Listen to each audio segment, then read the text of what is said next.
modèle de santé qui enlève toutes les molécules chimiques pour soigner. Non. Tous les médicaments. C'est des médicaments. Donc de toute façon, vous ne voulez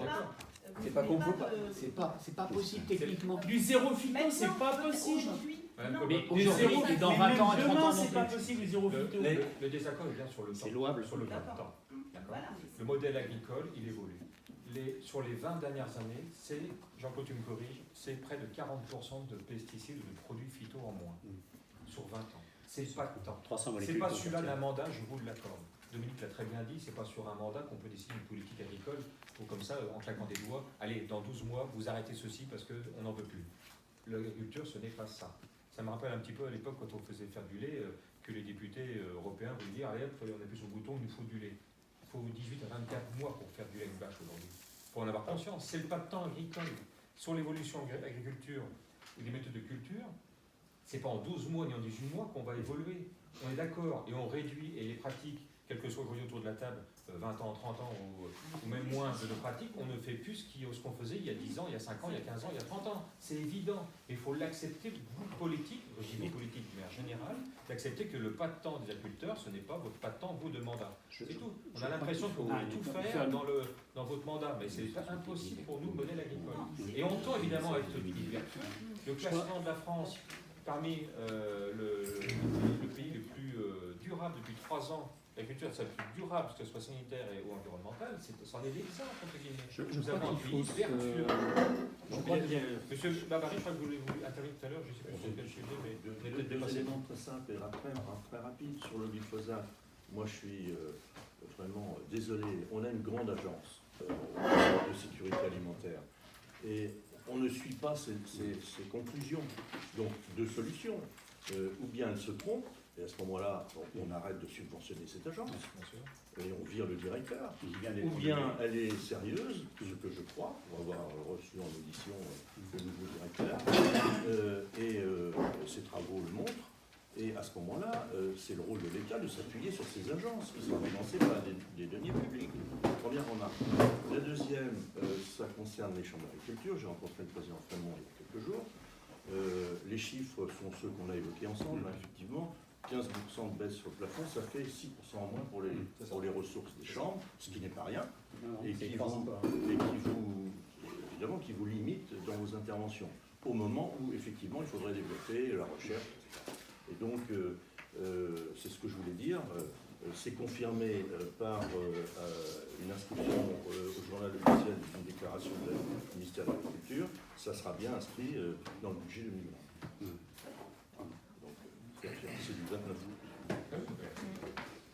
Alors, moi, je voulais simplement vous dire une chose, c'est du réel. Cette année, vous avez vu les conditions climatiques, très sèches. J'ai semé du sorgho. Et puis, je ne savais pas s'il allait lever. Donc, le sorgho n'a pas été désherbé. À ma grande surprise, le sorgho, il est propre. Sauf qu'aujourd'hui, on approche de la récolte. Et qu'est-ce qui dépasse? Datura et ambroisie. Datura, plante toxique, ambroisie, plante très allergène. Si demain, on n'a pas de solution pour contrôler ces plantes-là, qu'est-ce qu'on fait? Vous auriez pu les contrôler avec du glyphosate? Pas du glyphosate, non mais c'est pour vous dire, il y a eu enlever vos cas de glyphosate pour croire que c'est le pesticide à tout bas. Non, mais le glyphosate sur le sorgho, vous ne faites pas de récolte, on est d'accord, chez nous en France. C'est un peu pour faire l'agriculture que faisaient mes parents. C'est-à-dire qu'il y a eu zéro désherbage. Le champ est propre, à part ces nouvelles plantes dues au changement climatique, voilà, l'effet chaleur. Il y a autre chose aussi, c'est cette année, les mars. Attendez, je comprends bien ce que vous dites. C'est que si aujourd'hui vous récoltez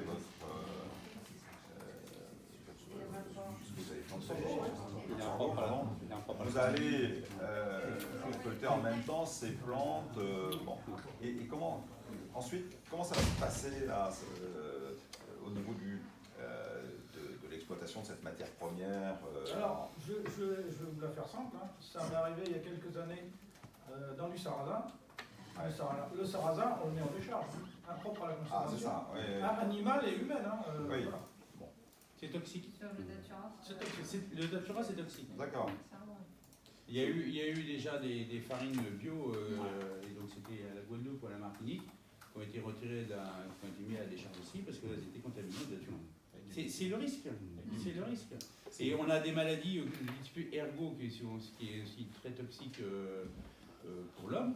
Et donc, si on n'a plus de solutions fongicides avec des produits phytosanitaires, il y aura un développement d'un peu. Voilà. On a une recrudescence des. On a déjà des recrudescences sur de farine, enfin de l'eau de blé avec de l'ergot sur du blé et de la dur. carie. Donc deux vieilles maladies qu'on a complètement oubliées parce qu'elles ont été éradiquées, et heureusement. C'est des maladies qui contribuaient à faire aux épidémies dans les années de famine du XVIIIe siècle. Et donc on en est sorti. Et c'est plutôt une bonne chose. Le fait de retirer les molécules phyto, en l'occurrence sur les traitements de semences, et de retirer les molécules phytosanitaires en herbicides. Alors, on ne va pas rentrer dans le détail, mais ce sont souvent des maladies qui s'installent avec des plantes hautes, quoi, hein, voilà, donc des intermédiaires. Nous conduisent aujourd'hui à retrouver de plus en plus de cas de l'eau de blé avec de l'ergot, que ce soit en conventionnel, en bio, évidemment. C'est même pas la question. Mais on n'en cause même pas, parce que c'est politiquement pas correct. Mais quand vous rencontrez les gens d'Axe-Céréales, qui est le gros faiseur de la région centre, tous les ans, il y a un nombre de tonnes de blé qui augmente, qui est mis en incinération, parce qu'on ne sait pas quoi en faire. Et des lots de blé avec de l'ergot, on ne peut même pas les mettre dans les méthaniseurs. Parce que la capacité du méthaniseur, enfin la montée en température du méthaniseur, n'est pas suffisante pour éradiquer le champignon ergot. Ça veut dire que quand on va reprendre les digestats du méthaniseur et qu'on va les remettre dans les champs, on redissémine le champignon ergot. Donc là, on est franchement sur un problème de santé publique. Et, enfin, c'est ce que je veux dire à Mme Colbock, il faut se défier de cette notion des pesticides, dans le jargon de la société, et de vouloir en sortir à tout prix. On va au-devant de problèmes, alors qu'ils ne vont pas arriver tout de suite, mais qui vont monter en puissance, et de problèmes de l'ordre de santé publique. On voit pas avec, aujourd'hui, on n'est pas armé avec des méthodes sans traitement phytosanitaire pour se sortir des problèmes phytosanitaires. Alors, c'est vrai pour l'ergot, c'est vrai pour les mycotoxines. Je parle essentiellement champignons, donc en développement sur les grains, qui conduisent en fait à avoir des lots portant trop de mycotoxines pour la consommation animale ou humaine. Donc, faites-y attention, quoi. Et soyez vigilants là-dessus. C'est vrai que le battage médiatique, l'agribashing sur l'aspect pesticides et le comportement de la société, parce qu'en fait, autour de la table, on le vit tous, quoi, aujourd'hui, dans nos manières quand on est sur nos exploitations, qu'on sort de nos exploitations avec notre matériel, les matériels de traitement, et qu'on voit le regard, le comportement, les mots que l'on n'entend pas parce que les cabines sont fermées, ou les gestes, on comprend qu'on n'est pas les bienvenus, quoi. Que ce soit sur la route ou rendu dans les champs, dans les clôtures. Sur du jugement souvent infondé, non objectif, mais le message est passé, quoi. C'est dangereux, c'est toxique, on n'en veut pas, c'est pas bon pour nos enfants, c'est pas bon pour la planète, Et donc on est flingué tous les jours là-dessus. Et le comportement des agriculteurs, pour discuter avec eux, répercute cette notion-là, et les agriculteurs l'acceptent de moins en moins, le vivent de moins en moins bien. Et je crois que la France et l'Europe, ce sont des pratiques qui sont vertueuses aujourd'hui, reconnues, et de dire qu'effectivement, de ne pas laisser penser au grand public, parce que moi je sais faire mon métier, mais je ne sais pas faire d'autres métiers, donc je n'ai pas de jugement à porter, mais de laisser penser des gens qu'effectivement le modèle agricole ne sont pas les plus vertueux, qui ne font que du mal et ne savent pas travailler. Les gens ont tout crédit de penser qu'effectivement le monde agricole ne sait pas travailler. Avec une classe politique qui ramènerait de la sérénité et de la vérité dans les débats, attendez, nos modèles agricoles effectivement tendent à évoluer, nous travaillons sur une évolution de réglementation, d'épandage et autres pesticides, nous travaillons sur les sujets-là, mais soyez convaincus que nos modèles agricoles sont vertueux et respectueux aujourd'hui. Voilà.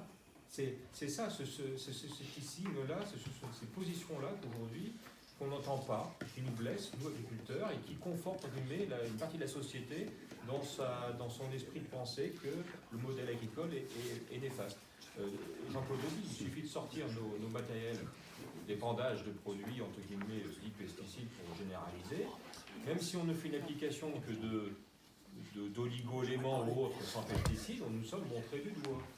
Les gens ont tout de suite une pathologie qui leur tombe sur la tête en pensant que c'est dû forcément à la pratique de mon voisin qui est passé avec un produit complètement inoffensif par rapport à l'homme, même au milieu naturel.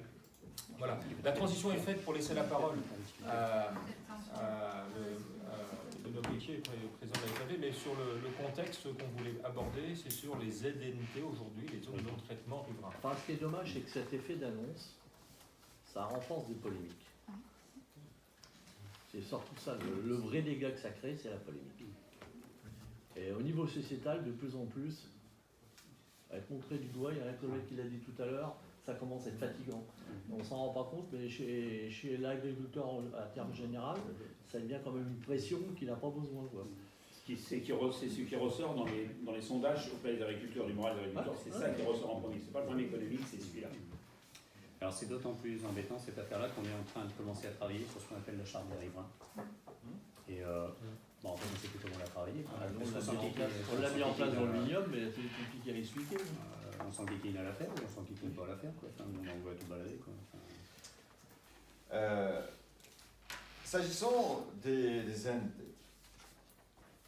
il se trouve que j'ai publié un rapport avec d'autres élus sur la question de la ruralité, 200 propositions pour une ambition partagée pour la ruralité.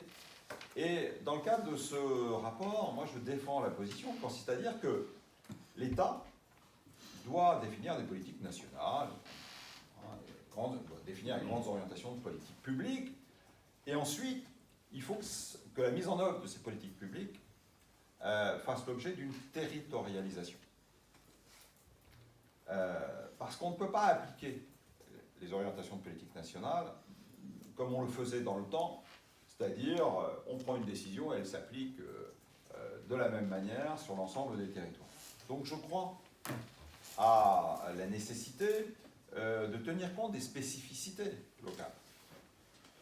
Ça a été fait dans le Vignoble, monsieur le député. Oui, ça a été fait dans le Vignoble et c'est appliqué en fonction des communes. Chaque maire a reçu une charte, on l'appelle ça la charte de bien vivre, elle a plusieurs noms, mais c'est ou une charte viticole, entre parenthèses. Ça tient compte des spécificités. Eh bien, je pense que ça, c'est la CNAOC qui nous l'avait demandé de l'appliquer. Ça, c'est la bonne démarche. C'est ce qu'il faut faire. Moi, je plaiderais pour cette démarche-là. Voilà. Qu'on tienne compte des spécificités locales et que la délimitation des zones se fasse de manière concertée. Ouais, mais ça n'a rien à voir avec les NLT. C'est une charte d'application. Oui.